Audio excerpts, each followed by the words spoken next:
Alright guys, so did you guys enjoy the lesson with Higa Sensei of Shuri Shorin Ryu? I enjoyed it a lot.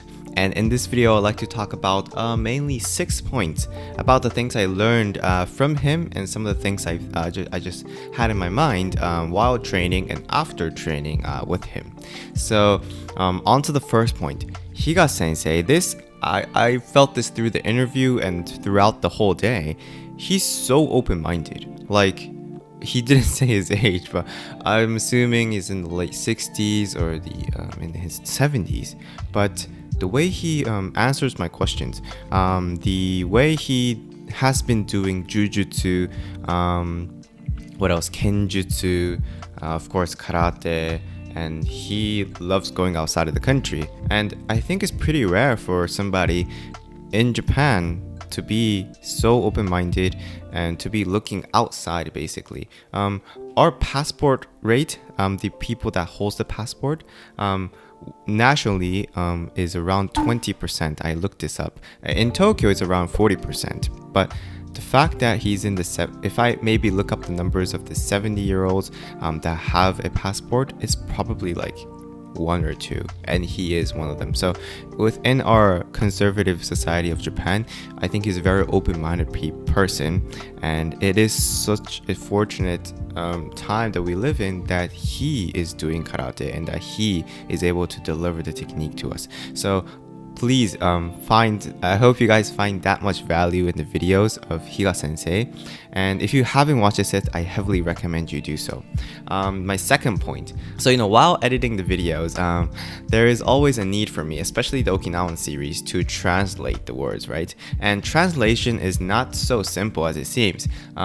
You first have to take into consideration the context the sensei is talking and the nuances. I like to represent that as much as possible in my translation, and also the order sensei speaks. Not everybody speaks in time order, or not everybody speaks in a logical way. Some people might deviate to another topic, which is sometimes a very positive thing because you get to get that little secret here and there.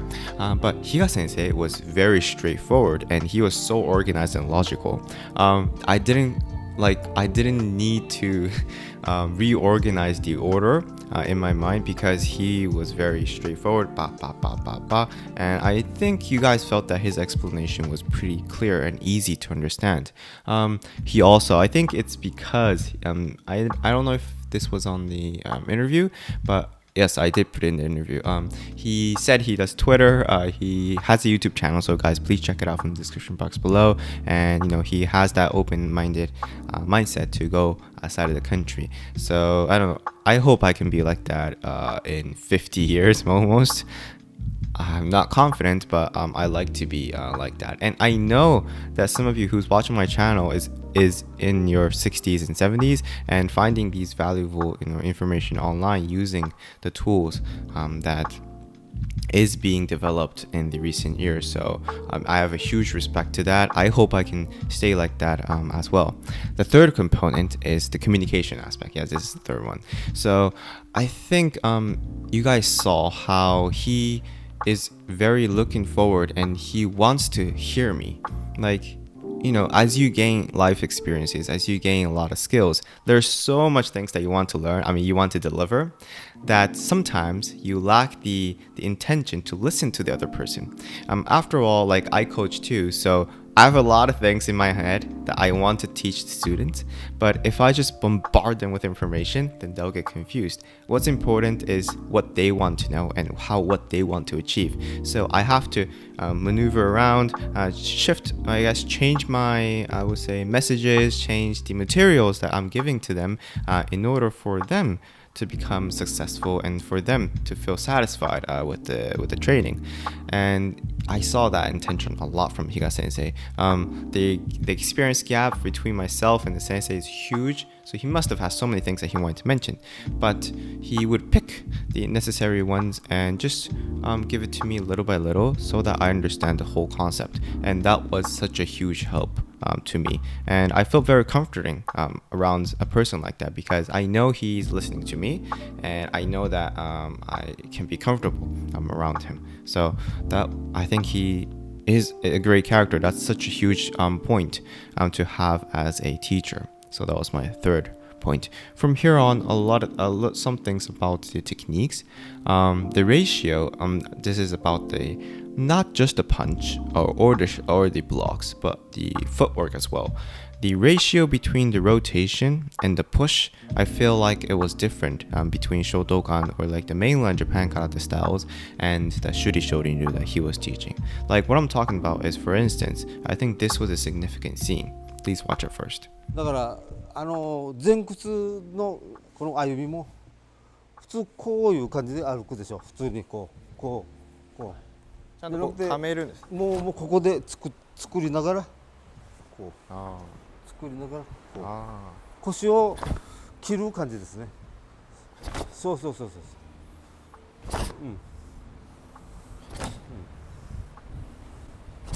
そうそうそう。最初はこう大きくダイナミックにこうそうそうそう。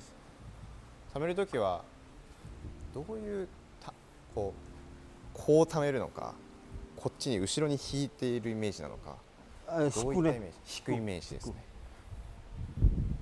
引いて、そうそうそう。確かにショート感とかですと、個人的にはこう意識なるべくして練習するようにしてますが、やはりよくあるのはこう前にこういうここが伸びちゃうんですよね。そうするとこう上に威力が伝わらんわけよ。体重だけが伝わってるんだけど、実際のこのパンチの威力は押し突きになってしまう。押し突き、確かにそうですね。押してますよね。で当たる瞬間にこのパンっていうこの力が出ないわけよ。ワンインチぐらいのこの差がものすごい大事だわけ。当たった瞬間にこのパチンってこの力が。So as he was saying, the oizuki that you see in traditional like mainland Japan karate, he expressed it as a push punch, and that makes sense because we focus more on the pushing aspect, the making your back leg bent and pushing forward. And that's also a very positive, it has a lot of merits because you can close in distance, and that is the beauty of this kind of footwork. However, the rotation aspect is, yes, of course, we do have it in shotokan, but it's not as emphasized and it's not as developed as the Shuri Shorin Ryu style. Our focus, our I guess evolution happened more on the push, gaining distance. However, their way of punching didn't have much, I would say, moving forward, like push component. It was more the evolvement happened more on the rotation aspect. So if I were to express it in ratio, rotation to push, I think shotokan's around like 3-7. So rotation 3, push 7. But Shuri Shorin Ryu would be rotation 8 and push 2. What do you guys think about this? Like, did you guys see the techniques this way, or did you see it in any other way? Let me know in the comment section below.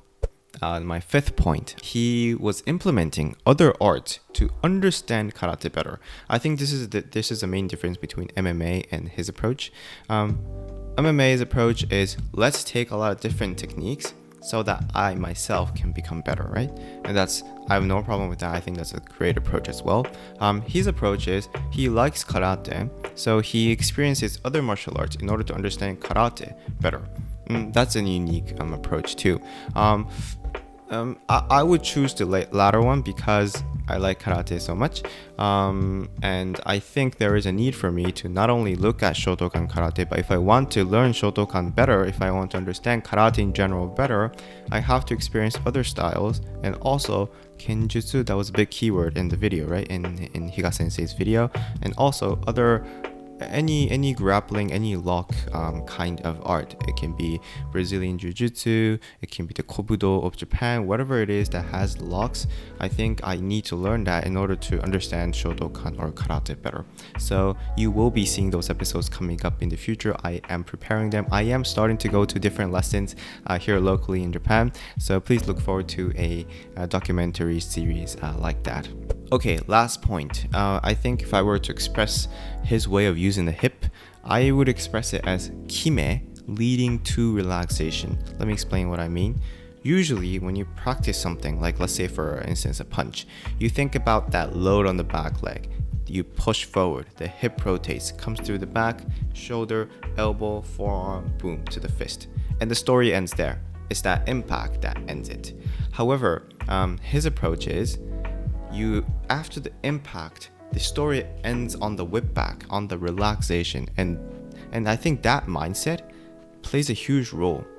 For instance, if you have that mindset, you can relax right after, and you'll be able to connect the movements better. It doesn't become just 1, 2, like you practice in Kihon. It's more, I would say, practical, and it's more connected to a real life sparring or a real life self-defense situation. You're never gonna hear the ich, ni, and move, right? So that was a very nice, I would say, switch for me. Like the Shogun Ryu teachers too, right? In their practices, they weren't counting, or just a little bit, but very rarely, and they would just keep on continuing the movement. And that got me thinking, like mainly the shotokan schools across the world, they would count, like in Kihon, they would hear the count, and then they would move and hold the hand out there. And we have a difficulty adjusting to kumite, because in kumite you can't hold the hand out. So that got me thinking, like maybe after the Kihon we should add an exercise, basically like shadow boxing, where you just keep on moving the body and to continuously get used to relaxing down and to connect or I guess not limit your body into a Kihon situation. And this is what I do at my online group lesson and private lesson too. We walk around and we try our best to keep on moving the hands for punches, like oizuki, yakuzuki, gedanbarai, ageuke. And this has been having very, very positive impact on myself too and the students. So if you'd like to check that, you can check it out from here too.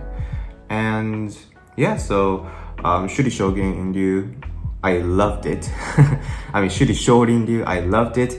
Which style did you guys like out of the 3? Shuri Shorin Ryu, Shogun Ryu, or Shorin Ryu? Let me know in the comment section below and the reason to why you liked it. If you have watched up to this point, please like it and comment down below. Also, I run an online group lesson and private lesson where we can learn karate together, and actually for me to share the things that I've learned in Okinawa. So please check that out from here, and I'll see you guys in the next episode.